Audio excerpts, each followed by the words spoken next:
Hello student, स्वागत है आपका अपने YouTube channel खुलबे classes for maths में। स्टूडेंट्स, अभी हमारा जो टॉपिक है, आज मैंने मैथमेटिक्स के अंदर जो टॉपिक किया था वो ट्रिग्नोमेट्री का किया था और उसके अंतर्गत हमने उसकी वैल्यूज़ फाइंड करना सीखा था कि कैसे उसकी वैल्यूज़ फाइंड की जा सकती हैं। तो इसी सीरीज़ को आगे बढ़ाते हुए अब हम शुरू करेंगे एक्सरसाइज 2.1 को शुरू कर रहे हैं स्टूडेंट। ठीक है, एक्सरसाइज 2.1 जिसके अंतर्गत आपको पूछा गया है कि फाइंड द प्रिंसिपल वैल्यूज। ठीक है, प्रिंसिपल वैल्यूज़ पूछी गई हैं, यानी कि निम्नलिखित के मुख्य मानों को ज्ञात कीजिए। तो आपके जो क्वेश्चन इसमें फर्स्ट क्वेश्चन जो गिवन है, साइन इनवर्स दिया है -1/2। आप अपनी बुक में क्वेश्चनों को देख सकते हैं स्टूडेंट। ठीक है, तो इन क्वेश्चन को सॉल्व करने के लिए आप जो इनवर्स के फॉर्म में होंगे, तो आपको मैंने पहले ही कहा था कि इनके लिए हमें वैल्यूज़ पता होनी चाहिए, कौन सी वैल्यू किसकी होती है। तो 1/2 देखिए इसके अंदर आया साइन इनवर्स -1/2 क्वेश्चन में दिया गया है। तो हम इसको मान सकते हैं let y is equal to sine inverse -1/2 हम इसको मान सकते हैं। ठीक है, अब ये साइन इनवर्स अगर लेफ्ट साइड जाता है तो ये बन जाता है आपका साइन y बन जाएगा। Sine y is equal to क्या हो जाएगा, -1/2 हो जाएगा स्टूडेंट। ठीक है, अगर देखिए आपके पास लेफ्ट साइड तो साइन y है, तो साइन y ऐसे ही रहेगा। राइट साइड देखिए आपके 1/2 को अगर साइन के फॉर्म में चेंज करें तो ये हो जाएगा साइन कितना हो जाएगा, साइन 30 की वैल्यू होती है। तो आपके पास साइन में 30 की वैल्यू होती है 1/2, और 30 को हम क्या लिख सकते हैं, 180/6 कह सकते हैं। तो 180/6 यानी कि 30 होता है। ठीक है स्टूडेंट, तो ये हो गया हमारा माइनस साइन, इस तरीके से हम इसको लिख सकते हैं माइनस साइन π/6, यानी कि 1/2 को हमने साइन π/6 से लिख दिया। क्योंकि 1/2 π/6 क्यों है, क्योंकि 30 की वैल्यू है।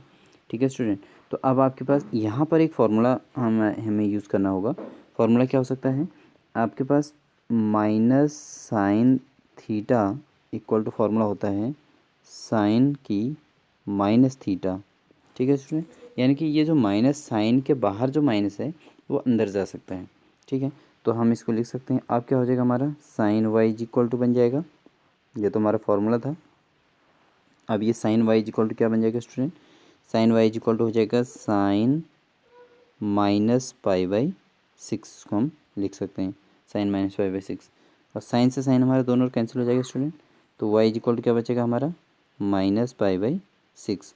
तो ये इसके जो है -π/6 इसकी प्रिंसिपल वैल्यू हो जाएगी।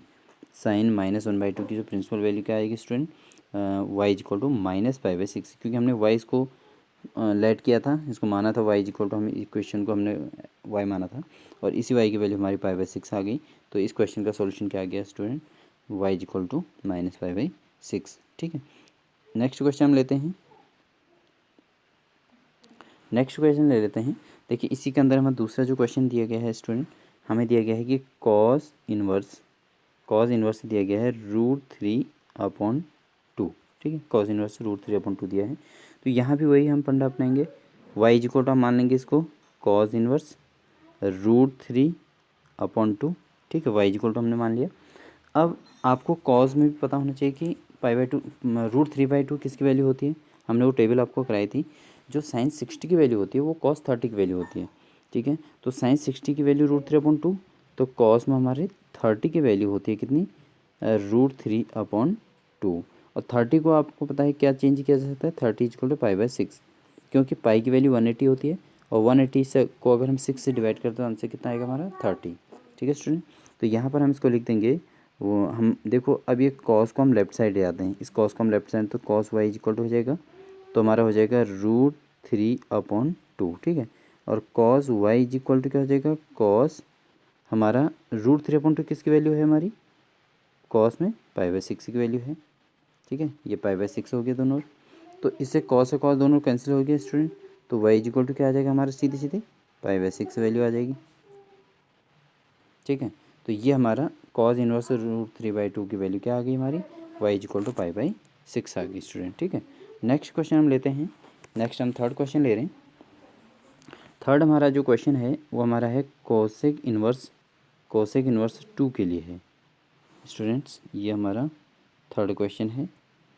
थर्ड क्वेश्चन हमारा कोसेक इनवर्स किसकी वैल्यू निकालें हमें, 2 की। कोसेक इनवर्स में 2 की वैल्यू कितनी होगी ये हम फाइंड करना है स्टूडेंट। तो देखिए हमें इसमें क्या करना होता है, इसमें भी वही प्रोसेस आएगी वाई इज इक्वल टू हो जाएगा हमारा कोसेक इनवर्स 2। ठीक है, कोसेक को जब हम लेफ्ट साइड ले जाएंगे तो cosec Y is equal to क्या हो जाएगा, 2 हो जाएगा। तो इससे cosec Y is equal to क्या है स्टूडेंट, तो ये आ जाएगा हमारा कोसेक में। अब हमें ये याद रखना है कि कोसेक में 2 किसकी वैल्यू होती है। तो देखो आपके पास साइन में जो वैल्यू होती है उसी का अपोजिट हो जाता है कोसेक। ठीक है, साइन में 1/2 होता है हमारे कितनी की वैल्यू, साइन में 1/2 होता है 30 की वैल्यू होती है। तो 1/2 को अगर उल्टा कर दें तो 2/1 आएगा, 2/1 यानी कि 2 हो गया। तो इट मीन्स जब वो साइन में 30 की वैल्यू होती है कोसेक में भी तो 30 की वैल्यू होगी। ठीक है स्टूडेंट, आप उस टेबल को पढ़ सकते हैं बहुत अच्छे से, जो मैंने इससे पहले वाली वीडियो बनाई हुई है उसको आप देख सकते हैं आराम से। तो वो ये हमारी कोसेक में 30 की वैल्यू होती है 2। ठीक है स्टूडेंट, तो यहाँ पर हमारा कोसेक वाई इक्वल टू हो जाएगा कोसेक क्या हो जाएगा 30, और 30 को क्या लिखते हैं हम π/6 लिखते हैं, ये मैं पहले भी एक्सप्लेन कर चुका हूँ। तो कोसेक से कोसेक कैंसिल, तो वाई इक्वल टू π/6 स्टूडेंट। ठीक है, ये बहुत सिंपल क्वेश्चन होते हैं स्टूडेंट, ये आपको समझ में आ रहे होंगे बहुत अच्छे से। नेक्स्ट क्वेश्चन लेते हैं। नेक्स्ट क्वेश्चन हमारे पास है टेन इनवर्स, जो हमारा नेक्स्ट क्वेश्चन है टेन इनवर्स -√3। ठीक है, तो यहाँ पर y इज इक्वल टू फिर वही प्रोसेस रहेगी, टेन इनवर्स -√3 रहेगी। ठीक है, तो अब इससे अगर हम इसको टेन को लेफ्ट साइड ले लें तो हमारे क्या हो जाएगा student, tan Y is equal to क्या हो जाएगा, -√3 हो जाएगा। तो इससे tan Y is equal to क्या हो गया, -√3 हुआ ना। तो -√3 को हम देखिए, माइनस तो बाहर ही रहेगा, √3 कितने की वैल्यू होती है 10 में, हमें देखो जैसा लेफ्ट साइड होगा उसके अकॉर्डिंग राइट साइड को चेंज करना होता है। तो 10 में √3 आपकी वैल्यू होती है 60 की। ठीक है, ये मैं आपको करा चुका हूँ। तो ये हो गया 10/60 की वैल्यू हो गई 10/60। और 10/60 को अगर हमें पाई के फॉर्म में चेंज करना है फ्रेंड, तो 60 का मतलब होता है पाई की वैल्यू होगी 1/180 और 180/3, क्योंकि 180 को 3 से भाग देंगे तो हमारा 60 आएगा। तो ये हमारा 180 को क्या लिखते हैं हम पाई लिखते हैं और /3, तो पाई/3 का मतलब हुआ है 60। ठीक है फ्रेंड, तो इस 60 को तो हम पाई/3 लिख देंगे। तो हमारा आ जाएगा 10y इज इक्वल टू -10 π/3 हो जाएगा। ठीक है, -10 π/3 हो जाएगा। अब आपके पास 10 के लिए भी फॉर्मूला होता है, जो 10 के लिए फॉर्मूला होता है आपका 10 minus theta is equal to होता है -10 थीटा। ठीक है, अगर 10 में ब्रैकेट के अंदर जो है माइनस थीटा हो तो उस माइनस को आगे लाया जा सकता है, तो 10 थीटा उसको लिखा जा सकता है। तो यहाँ पर ये फॉर्मूला हमारा उल्टा यूज़ हो रहा है स्टूडेंट। देखिए हम हमारे पास -10 π/3 है, तो यहाँ -10 थीटा है, तो -10 π/3 हमारे पास है, तो हमारा आंसर क्या आ जाएगा 10 माइनस थीटा हो जाएगा। तो हमारा 10, इससे हमारा आंसर क्या आएगा देखिए 10y इज इक्वल टू, जो हमारा लेफ्ट साइड 10y था, इज इक्वल टू, इसको हम क्या लिख सकते हैं, इसको हम लिख सकते हैं 10, इसको हम लिख देंगे 10 माइनस π/3 लिख देंगे। ठीक है, ये माइनस को अंदर ले जा लेंगे। ठीक है, ये माइनस जो 10 के बाहर से था उसको अंदर लेके, तो 10 से 10 हमारा कैंसिल हो जाएगा। तो y इज इक्वल टू फिर हमारा आएगा क्या आएगा स्टूडेंट, π/-π/3 हमारे y की वैल्यू आ जाती है। देखिए हमें ये दिया था 10 इनवर्स -π/3 पूछा था, और इसकी वैल्यू जो आ जाएगी हमारी -π/3 इसकी वैल्यू आ जाती है। ठीक है फ्रेंड, उम्मीद है आपको समझ में आ रहा होगा। अच्छे क्वेश्चन हैं, बहुत आसानी से किए भी जा सकते हैं, तो मैं इसलिए इनको शॉर्ट तरीके से आपको करा रहा हूँ। उसके बाद हम नेक्स्ट क्वेश्चन लेते हैं। नेक्स्ट क्वेश्चन हमारे पास है कि कॉज इन्वर्स का, तो कॉज का हम कर चुके हैं, तो कॉज को कन्वर्ट करना बहुत आसान है। नेक्स्ट क्वेश्चन हमारे पास है कॉज, चलिए फिर भी इसको करा देते हैं, कॉज इन्वर्स -1/2 पूछा गया है। ठीक है, अब कॉज इन्वर्स -1/2 है, तो कॉज का आप समझिए, कॉज के लिए हमें क्या करना है, cos y is equal to हो जाएगा, आप समझ गए होंगे, y हमने उसको मान लिया था, y इज इक्वल टू मान लिया, तो इज इक्वल टू -1/2 हो जाएगा। ठीक है, और अगर हम इसको ले जाएं तो cos y is equal to क्या हो जाएगा माइनस, ये कॉज में कितने की वैल्यू होती है हमारी 1/2, कॉज में आपकी जो साइन में 30 की वैल्यू होती है 1/2, तो कॉज में 60 की होगी। जो साइन का 30 होता है वो कॉज का 60 होता है। वैसे ही 10 का 30 कॉट का 60 होता है, कॉट का 30 10 का 60 होता है, तो ये आपस में चेंज होते हैं। तो यहाँ पर आपका साइंस 30 की वैल्यू जो होगी वो कॉस में 60 की वैल्यू, कॉस और 60 को हम लिखते हैं π/3 लिख सकते हैं स्टूडेंट। ठीक है, अब यहाँ पर ये दिक्कत है कि हमारे पास हमें इस माइनस को, क्योंकि कॉस के लिए हमारे पास देखिए फॉर्मूला जो होता है कॉस में हमारे पे ये फॉर्मूला नहीं होता कि cos minus cos theta is equal to, जैसे ये है minus cos theta is equal to cos minus theta, ऐसा नहीं होता। ठीक है, तो हमारे पास इसका जो फॉर्मूला होता है cos minus theta is equal to हो जाता है, क्या हो जाता है, cos minus theta is equal to cos minus theta ही रहता है। ठीक है ना, तो इसके लिए कोई फॉर्मूला नहीं है, तो इसलिए इसको यहाँ पर कोई रिप्लेसमेंट नहीं होगा। तो अब हमें क्या करना पड़ेगा, cos Y is equal to, इसको हमें पाई के फॉर्म में कन्वर्ट करना पड़ेगा। तो देखिए माइनस कॉस, इसको हम पाई के फॉर्म में क्या लिख सकते हैं, पाई माइनस पाई बाई 3। ठीक है, क्योंकि हमें क्या चाहिए यहाँ पर, हम इसको कह सकते हैं, क्योंकि आपके पास जो फॉर्मूला होता है ना इसका, cos pi minus theta is equal to होता है माइनस कॉस थीटा। ठीक है फ्रेंड, तो ये फॉर्मूला होता है हमारा इसमें। तो cos pi minus theta is equal to minus cos theta होता है। देखो हमारे यहाँ माइनस कॉस थीटा आया था, माइनस कॉस थीटा आया था, तो इसको हमें क्या कन्वर्ट करना पड़ेगा, माइनस कॉस थीटा आ गया था। इस माइनस कॉस थीटा को हम, थीटा मतलब पाई बाई 3 यहाँ पे, तो माइनस कॉस थीटा को अगर हम यहाँ पे चेंज करें तो हमारे क्या हो जाता है, कॉस पाई माइनस थीटा। ठीक है, अब इसलिए हमने इसको लिख दिया, ये माइनस कॉस पाई बाई 3 को हमने क्या लिख दिया, यहाँ लिख दिया हमने minus cos pi minus pi by 3। ठीक है, अब इसको अब अगर चेंज किया जाए तो क्या आ जाएगा हमारा, cos Y is equal to minus तो हट जाएगा, ये माइनस तो हट जाएगा स्टूडेंट, माइनस नहीं आएगा, क्योंकि देखिए आप फॉर्मूले में देख रहे होंगे minus cos theta is equal to क्या हो जाता है, कॉस पाई माइनस थीटा। केवल कॉस पाई माइनस थीटा के फॉर्म में कन्वर्ट करने के लिए कहा जाता है। तो कॉस पाई माइनस थीटा क्या हो जाएगा, पाई माइनस थीटा यानी कि हमारा थ्री पाई माइनस पाई यानी कि कितना 2 पाई बाई 3 आ जाएगा। देखिए यहाँ से इससे मल्टीपल करेंगे 3 पाई माइनस पाई। ठीक है, तो ये हो जाएगा, तो कॉस से कॉस कैंसिल, तो वाई इज इक्वल टू हमारे क्या आ जाएगा, 2 पाई बाई 3 आ जाएगा फ्रेंड। ठीक है, तो इस तरीके से इन क्वेश्चन को करते हैं, बहुत इजी वे में हो जाते हैं। नेक्स्ट क्वेश्चन लेते हैं। नेक्स्ट हमारा 10 का ही क्वेश्चन है। तो 10 इनवर्स -1 ये कहा गया है, तो हम इसको 10 वाई इज इक्वल टू हम कर लेंगे -1 आ जाएगा। तो 10 वाई इज इक्वल टू, चूँकि हमने इसको वाई मान लिया फ्रेंड। ठीक है, तो यहाँ पर 10 वाई इज इक्वल टू क्या आ जाएगा, -1 है हमारा।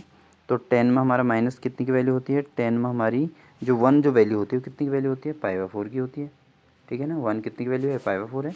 और आपके पास फॉर्मूला है 10 माइनस 10 थीटा, हमारे फॉर्मूला होता है -10 थीटा इज इक्वल टू हो जाता है 10 माइनस थीटा, यानी कि थीटा अंदर के पास माइनस चले जाता है, एंगल के साथ माइनस जा सकता है अगर माइनस बाहर से हो तो यहाँ पर भी आप समझ रहे होंगे 10 वाई इज इक्वल टू, ये हो जाएगा हमारे क्या हो जाएगा, 10 माइनस पाई बाई 4 हो जाएगा।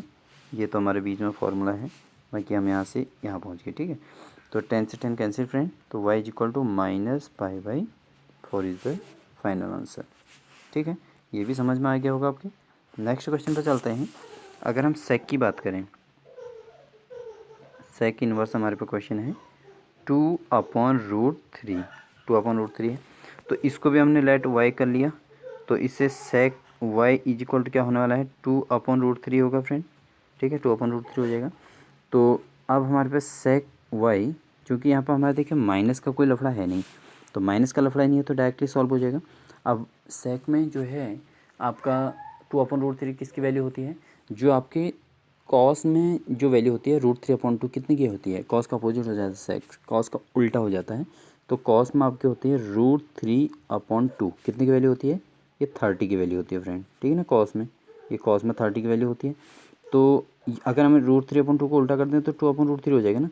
तो आपको पता है कि कॉस का उल्टा ही सेक होता है, तो कॉस की वैल्यू को उल्टा कर दिया जाए तो सेक की वैल्यू निकलती है। तो इट मीन्स ये कॉस में अगर 30 की वैल्यू थी, ये तो सेक में भी 30 की वैल्यू होगी। तो ये सेक में कितने की वैल्यू होगी, पाई बाई 3 की होगी। ठीक है फ्रेंड, तो इससे हमारा सेक से sec cancel, then y is equal to कितना आ जाएगा, पाई बाई, सॉरी 30 था ना 30, तो 30 को हमें क्या करना है, 30 यानी कि पाई बाई 3 नहीं होगा, ये क्या लगेगा पाई बाई 6, पाई बाई 3 तो 60 हो जाएगा। देखिए friend pi by 6, sorry pi by 3 अगर हम करते हैं तो हमारी वैल्यू आती है 60, लेकिन हमें कितने की वैल्यू है, ये हमारे सेक 30 की वैल्यू है। तो सेक 30 को हम पाई बाई क्या लिखेंगे, 6 लिखेंगे। तो इस तरीके से हम इन क्वेश्चन को सॉल्व कर सकते हैं। ठीक है फ्रेंड, उम्मीद है आपको ये समझ में आ रहे होंगे। आगे आप इसी प्रकार के अन्य क्वेश्चन आपके उसमें हैं तो इनको कर सकते हैं बहुत आसानी से। नेक्स्ट क्वेश्चन हम लेते हैं। नेक्स्ट क्वेश्चन हम ले रहे हैं क्वेश्चन नंबर 11 है आपकी बुक में। तो ये 11 वाला क्वेश्चन कहता है कि tan इनवर्स 1, ठीक है फ्रेंड, tan इनवर्स 1 और प्लस cos इनवर्स -1/2 और प्लस साइन इनवर्स -1/2। तो ये क्वेश्चन है। अब इसको हमें सॉल्व करना है तो पहले तो हमें इसको y मानना ही पड़ेगा। अगर हम इसको y मान लेते हैं तो देखिए tan इनवर्स 1 है आपका, तो tan में 1 कितनी वैल्यू होती है फ्रेंड, π/4 की वैल्यू होती है, ठीक है। चलिए इसको मैं दोबारा कराता हूँ, आप इसको ध्यान से समझिए। देखिए अगर हम इसको इस तरीके से करें, हमारे पास y इक्वल टू, अगर हमने इस क्वेश्चन को मान लिया,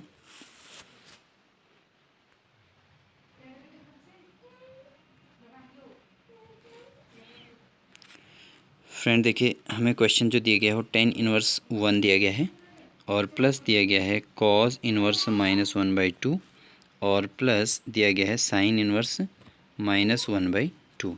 और ये क्वेश्चन आपका क्वेश्चन नंबर 11 है फ्रेंड बुक में आपके। तो इसको अगर आप देखें तो जब हमारे tan में 1 की वैल्यू जो होती है, tan में 1 कितने की वैल्यू होती है, π/4 की वैल्यू होती है, प्लस और cos में जो है आपका -1/2। अभी हमने पहले किया था, तो cos में अगर आपका माइनस थीटा होता है फ्रेंड, cos में अगर आपका क्या होता है, माइनस थीटा होता है, तो इसको क्या क्या कर सकते हैं हम, इसको cos पाई माइनस थीटा लिख सकते हैं, सॉरी पाई माइनस थीटा लिख सकते हैं। तो ये आपका 1/2 जो है π/3 की वैल्यू होती है, किसकी वैल्यू होती है, यानी कि 60 की वैल्यू होती है। तो इसको हम क्या लिख देंगे यहाँ पे हम लिख देंगे पाई माइनस π/3, क्योंकि π/3 का मतलब 60 हो गया। लेकिन फार्मूला क्या कहता है, जब थीटा निकलता है तो थीटा को क्या करना पड़ेगा, हमको अंदर माइनस करना पड़ेगा, पाई में से माइनस करना पड़ेगा। तो पाई में से माइनस कर दिया, क्योंकि ये अंदर माइनस साइन होने की वजह से हमें ये सब कुछ करना पड़ा है फ्रेंड, ठीक है। और प्लस और साइन 1/2, अभी हमने क्वेश्चन फाइंड किया था, तो साइन में -1/2 की वैल्यू -π/6 आती है। अब हमें इसको सॉल्व करना है, ठीक है फ्रेंड, इसको हमें सॉल्व करना है। तो देखिए कैसे होगा, इसको हम इरेज कर देते हैं और ठीक है, तो ये आप देख लीजिए। अब यहाँ से क्या हो जाएगा, इनका एलसीएम ले सकते हैं हम, तो अब आ जाएगा हमारा, तो π/4 और प्लस 3 से अगर हम इधर पाई को इंटू को, तो 3π माइनस पाई यानी कि 2π/3 आ जाएगा फ्रेंड।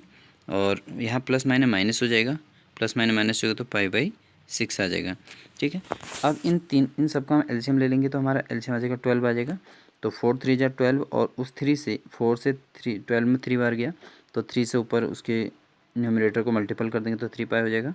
प्लस 3 की टेबल 12 में कितनी बार गई, सेकेंड वाल के डिनोमीटर से अगर 12 को डिवाइड करें तो 4 बार, 4 2 जा 8 हो जाएगा, ऊपर उसके न्यूमरेटर में मल्टीपल कर देते हैं। ये एलसीएम है स्टूडेंट, तो अब एलसीएम तो आपको आते ही हैं, -π/6, π/6 यानी कि 6 की टेबल 12 में देंगे तो 2 बार, तो -2π हो जाएगा, ठीक है।